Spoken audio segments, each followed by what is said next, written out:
এ যেন সিনেমাকেও হার মানায়। দল যেখানে নিশ্চিত হারের পথে, সেই খাদের কিনারা থেকে শুধু দলকে জেতালেনি না, তুলে নিলেন সেঞ্চুরি। জশ বাটলারের কাছে এ যেন নিত্যদিনের ঘটনা হয়ে দাঁড়িয়েছে।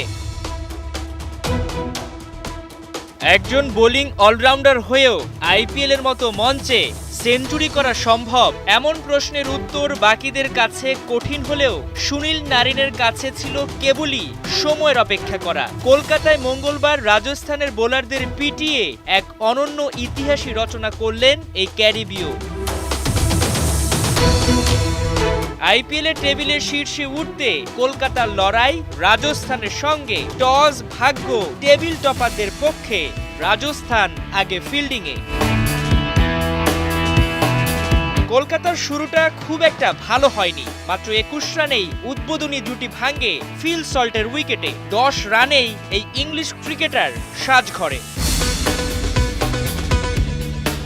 শুরুর বিপর্যয় কাটিয়ে উঠতে সুনীল নারিন, অঙ্কুশ রঘুবংশী উঠে পড়ে লাগেন। 18 বলে 30 রানের ঝোড়ো ইনিংস খেলেন অঙ্কুশ। 106 রানে দ্বিতীয় উইকেটের পতন কলকাতার।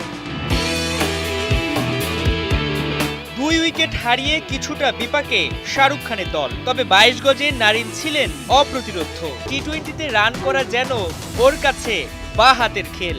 মাত্র 29 বলেই এ ক্যারিবীয় 50-র দেখা পেল।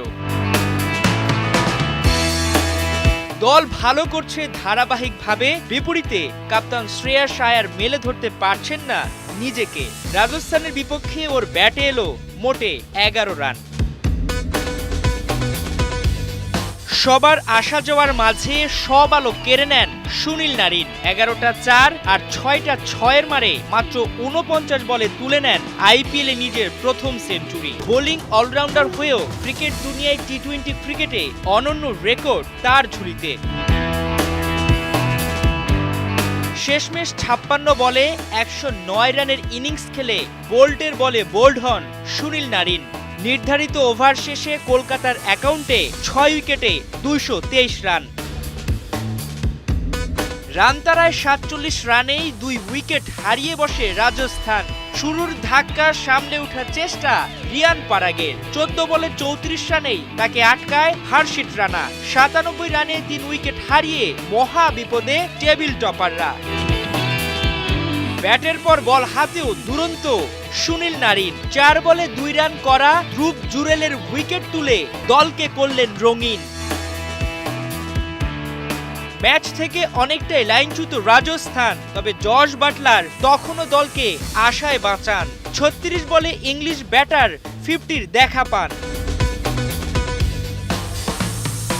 দলকে আশা দেখাচ্ছিলেন রোবম্যান পাওয়েলও। 13 বলে ওর 26 রানের ঝড় থামান সুনীল নারিন। 4 ওভারে 30 রান খরচায় 2 উইকেট তুলে নেন নারিন।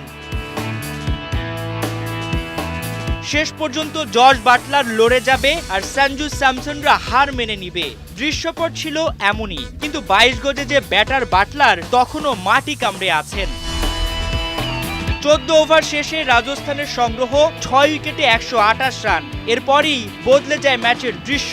15 ও 16তম ওভারে এলো 17 করে 34 রান। 17তম ওভারে 16, 18তম ওভারে 18, 19তম ওভারে 19। শেষ ওভারে জয়ের জন্য রাজস্থানের দরকার 6 বলে 9, হাতে 2 উইকেট।